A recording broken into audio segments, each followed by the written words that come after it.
I think without the ICC, I would still have an idea.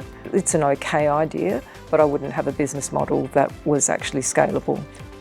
I'm Angelina Russo and I'm the founder of Fleurieu Made. What I did was to develop the FM Circular Fashion IQ Index, which is a digital verification platform to give people information about the textiles that they're looking to purchase.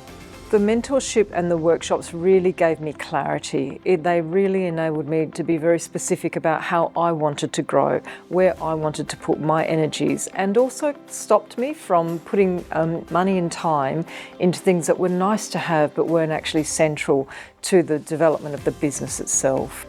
I love being part of this team. It's so wonderful to be around people who are equally as excited and invested and passionate about something and about trying to solve problems, like big problems out there in the world, and coming at it from lots of different angles, and I've just absolutely relished being part of that. I would absolutely recommend the ICC. I think that it's very easy for us to be so passionate about an idea and not really know where and how to go with that idea, and having people who are very focused not just on the development of a product but actually on all of the infrastructure that sits in and around it, the ecosystem that you need, the drive that you need to actually build into a scalable business. ICC offers us that.